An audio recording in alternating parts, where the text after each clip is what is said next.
The first time Ilara saw him, it was through the flicker of candlelight, subtle, golden, and unassuming. He leaned against the stone column of the gallery like he belonged there, like marble and time had waited patiently for his presence.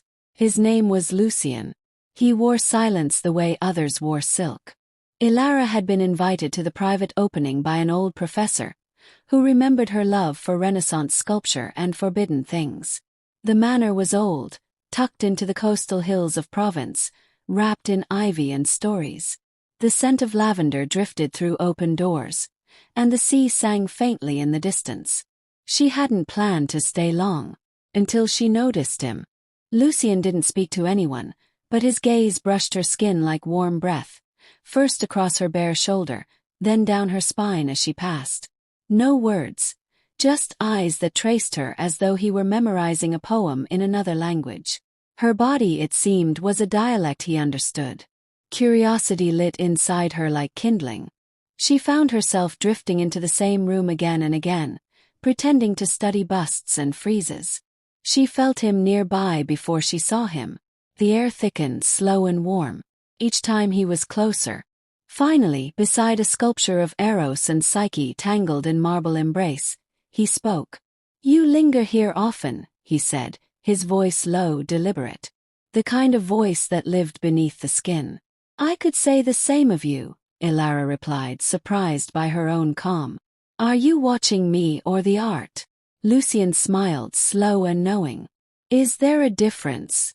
There wasn't. Not anymore. They talked. First of sculpture, then of music, then of cities they'd both lived in without ever crossing paths. The kind of conversation that feels like threading a needle through time. Words turned into wine, and wine into silence so thick it trembled with the promise of something unnamed. When he reached out to tuck a loose strand of hair behind her ear, her breath hitched. A simple gesture, and yet her entire body responded like he'd traced fire down her neck. She didn't go home that night. Not with him either. He didn't ask. They didn't need to rush. Something was already burning between them. The following nights were like a game they never named. She found notes, handwritten in bold, looping script, tucked into books in the manor library. "You touched the kiss today. You left fingerprints on the marble." Or, "Your perfume lingered longer than you did." Always unsigned. Always him. She responded with her own. Quotes from poets, hidden inside the folds of curtains, beneath coasters, behind mirrors. They began to orbit each other like stars pulled into gravity. When they finally touched, it was in the solarium, late in the evening, with the storm raging against glass walls. Lucian moved closer, and Ilara didn't retreat. Their kiss was slow, unhurried, like an answer to a question asked across lifetimes.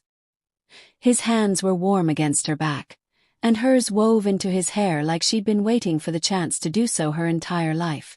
Clothes came off gradually like secrets, one after another, each revealing something not just of the body but of the soul beneath it. He studied her like art, reverent, focused. She had never been looked at that way. Had never wanted to be. Their bodies came together like two halves of an idea made whole. There was no rush, only rhythm. The soft inhale of breath, the curve of a spine under another's hand, the quiet thrum of rain and heartbeat combined. In that moment, Ilara didn't think. She simply felt. Every inch of skin, every breath, every pulse. Lucian moved as though he could read her thoughts before she knew them. As if desire was a language they both spoke fluently, without translation.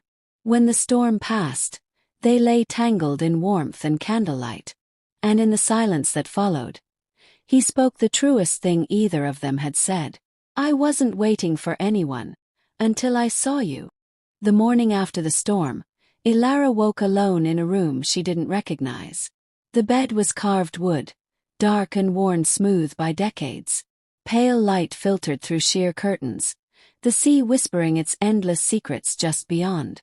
She was covered in a blanket that smelled like cedar and lavender. Her clothes were folded neatly at the edge of the chair. Her body still ached in places she didn't know could ache, in ways that weren't entirely physical. Lucian was gone. She found a note tucked beneath the pillow. Breakfast waits in the East Garden. If you're brave enough to find it. There was no map. No signature necessary. She dressed slowly, letting her fingertips skim her skin as if retracing where he had been. The walk through the manor was quiet. Even the staff moved like ghosts. Down long corridors with arched ceilings, past ancient doors and forgotten portraits. Her pulse quickened not with fear but with want, with anticipation.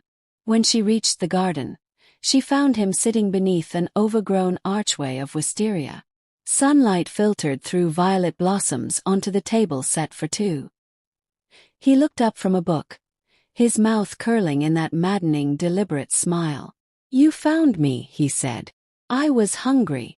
For food." She didn't answer. She didn't have to.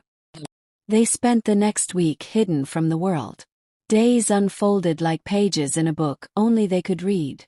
Sometimes they spoke, sometimes they didn't. Silence between them was never empty. Thrummed. He showed her hidden corners of the estate. The sculpture vaults below ground, the abandoned observatory, the crypt where centuries of his ancestors slept in stone.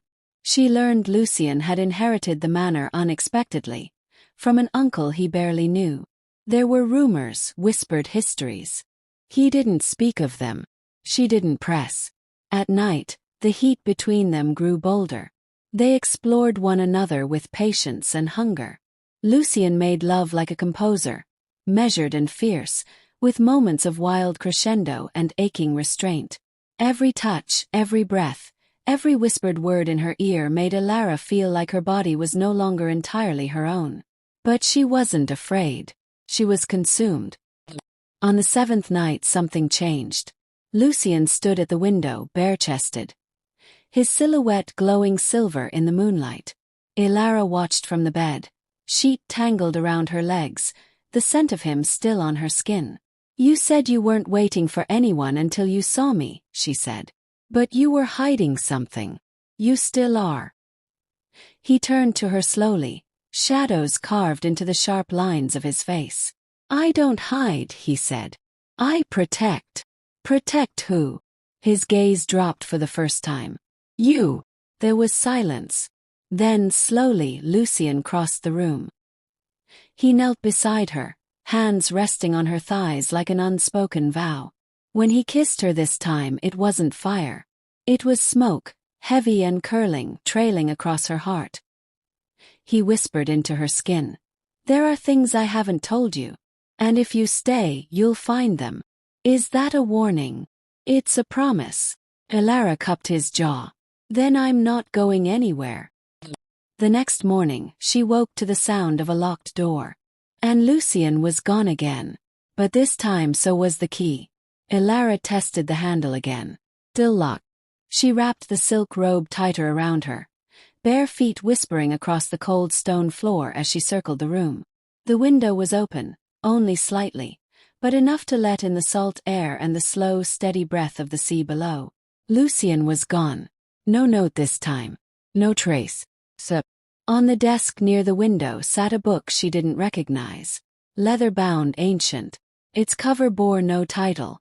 But inside, written in the margins beside delicate sketches of sculpture and flame, were the same looping letters she had come to recognize as his. "Fire remembers." She turned the page. "Desire is a door. Some only dare to knock. Others choose to open it." Her pulse thrummed in her throat. A third page. A drawing of her. Her face, her body. Sleeping, vulnerable, breathtaking in its accuracy. A single word scrawled beneath it. Something shifted in her then. Not fear but recklessness. The kind that comes when you realize you've already stepped off the edge, and the fall has begun.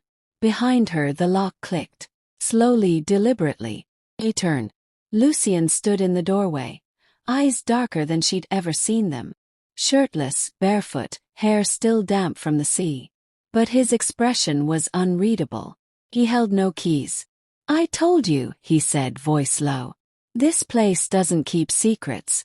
It becomes them." She should have asked what that meant.